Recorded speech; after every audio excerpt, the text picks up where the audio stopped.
Hello, welcome to this podcast. My name is Beatrice Marse. I am a singer-songwriter from France. So I have to record that thing again, that segment again, because I messed up with my little thingy. So I've come to talk to you about equipment today. I have to say, I'm pleased to say it's official that track number 11 of album number 7 is officially finished. I've started that track ages ago. Finally, early this morning, I mastered this track. I'm very pleased with it, and that's the reason why I'm doing that podcast today, because I wasn't planning on doing any podcast today, because today there's a tempest it's a bit windy in France, so there's a lot of noise outside with the windows and everything, and I wasn't planning on doing anything. But then early on, I decided to do a live stream for my French YouTube account, and then I realized that I couldn't do it on an iPad. I couldn't do it on my mobile phone, because I've got only 166 subscribers.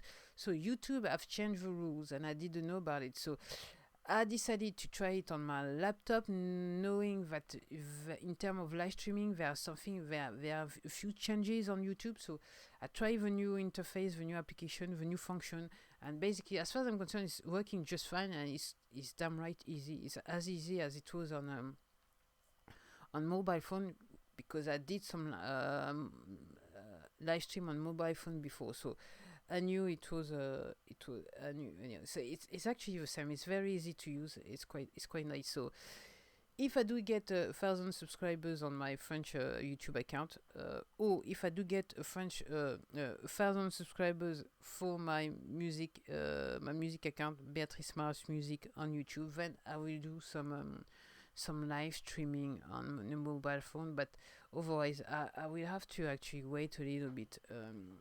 But I don't mind. Basically, I don't mind. I'm not looking for clout, so I'm not gonna jump the gun. That's what I can say. So yeah. So last night I finished that song. That was I have so many things happening in my life right now, apart from what's happening in France anywhere and ever in the world right now. But I was a little bit busy on my head. So something like last week, I've worked on because I couldn't nail the chorus of a song. I've done it so many times, I've changed it so many times, and then this week I managed to do something about it. I managed to find the chorus, and actually managed to put some instrument on the chorus that were not there before. And last night, it was because I like to work either late in the afternoon, early in the evening, or very late at night. That's the way I like to. That's when I like to record music. So, well, and it's a bit more quiet. It's quieter during that time slot, and then because during the day I'm doing other things. So yeah, it's yeah.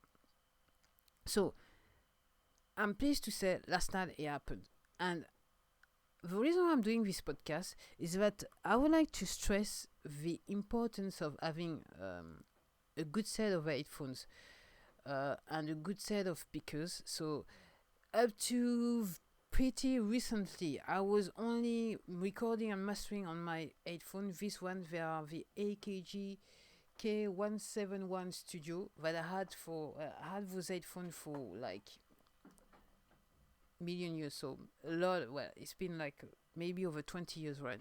I reckon maybe. So I like them. All I had to do, that was an investment at the time. I paid for them 120 euros. What I had to do in the during the time lapse, I had to change the cushions on the set. That's the main thing. It's I would like to say it's best to actually always do that within your budget, but try to spend the most amount of money you're willing to spend on between quotes professional type or semi-professional type of headphones. It will help you in the long run. As I said to you, it's almost like, I think it's almost 20 years that I have those things, and I'm just pleased with them. So if not 20, it's going to be 15, but I reckon it might be 20. So it's a good thing. So what's new, and the reason why I'm doing this podcast is that a few months back, because I had some coupons from Amazon, I decided to actually buy another set of speakers, because up to this day I had M Audio Studio 3 set of speakers. Unfortunately, like 6 years ago, I knocked one of the set of the headphone set, no, the speaker set of the table. It fell, and since then it's not working properly. Intermittently, sometimes it's working properly, and sometimes the left or the right speaker doesn't work. So I said to myself, it's time to, if you're serious about it, you need to have a proper set of headphones. So basically, I bought some Behringer Studio 50, which is kind of good, because it just works very well with my headphones, because what I hear on my headphones is what I hear on my speakers. So, and last night I realized for that track it was the case. So it was the first time I was doing that. So, and I'm very pleased with the whole thing and the process. So, what I wanted to say about it, what I did was, because I've got another 6 albums which are released, that you can find on any your favorite streaming platform. And what I did when I actually bought the speakers, I actually tried to listen to my songs with the speakers to see the difference between the headset, the headphones, and the speakers. And with this song that I done early this morning, I mastered early this morning, I wanted to make sure that what I was hearing once again on my headphone, what was hearing on my speakers, and it's dead on. As far as I'm concerned, it was dead on. So there was no discrepancy, no difference. So I can only stress the fact that you do need to have a proper set of speakers. You need to get used to them, and you can master and work on your mixes more properly, I would say. So what I would suggest to you, if you're starting, is that whatever set of headphones you buy, whatever set of speakers you buy, you need to listen to your favorite music on those headphones or those speakers and see the difference. Then when you record, you will be able to make a comparison, because what you're recording, how you want to mix it, and how you want to master it, and see and get to top notch. I know there are plugins that you can use to do that kind of thing, something like Span or something like that. I think the plugin is called Span. But my trouble with my setup, I'm working with an old computer. It's an old MacBook. It's called a Core 2 Duo. It's only 2 gig of RAM. I'm using as a sound card. I'm using a Behringer Euphoria UMC 204 HD. I'm actually looking at it while I'm saying that, and of course I've got those two set of speakers, and of course my headphones. And as a keyboard, I wanted absolutely, because I had that Akai LPK 25 for a little while, but the way I actually work, I would rather work on a 88 key keyboard. So I've got a M Audio Keystation 88 to work with it. I bought it from Amazon when I decided to actually started to record properly, I think back in 2017. And I only paid, I didn't pay full price, because I've choose to buy recondition from Amazon. If you know how Amazon operates, so whenever I can, I go recondition. I buy recondition books on Amazon. So that's it. Books or whatever equipment. The only thing I would not do, maybe, excuse me, is to buy a hard drive. That's all I can say. I'm going to take a little bit of water, because my voice nowadays, I've been using it a lot. So, yeah, what I'm trying to say, it's important. Do you have to spend a lot of money? If you check out the prices of the equipment I'm actually talking about, you realize that basically they are like low end. It's a low end budget. It's not expensive. You can it's around like maybe with 150 euros. I remember the sound card was it cost me 89 euros at the time, so it's okay. The speakers, yeah, it's not very expensive, but as far as I can remember, I never really had the money to buy the equipment to record music. Sorry. Every time I bought something, it was a sacrifice, and I don't know how I managed to do it, but every time I managed it. So that's the way to go. So what I usually do whenever I want to buy some equipment, I actually go, and it is something that I've done before when I was like working on PCs. I was a computer student. I once bought and put together my own PC. So what I was used to do at the time, if and this is what I'm doing whenever I want to buy a piece of equipment for my music, is actually I'm actually go to see what the market is, what is the top of range thing, what, yeah, the most function you can have on a given piece of equipment. And then once I've like settled the more expensive piece of equipment you can get for the money I cannot afford, I actually go down the line and see what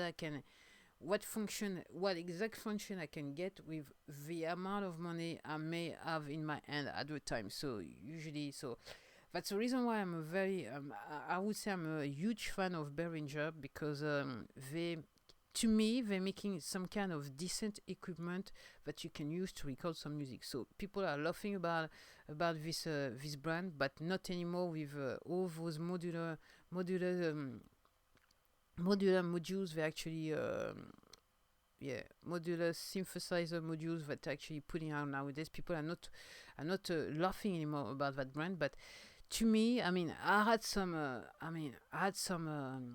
do I think it's not amplifier, say mic amplifier. I can't remember. Something for, yeah, some mic amplifier with a lamp from a Behringer that I've used I remember when I've bought secondhand, because I had two at one point, because I was recording on a Akai DPS 16 that I actually sold, and there was one mic amp that I was recording the bass on, and the other one on the microphone.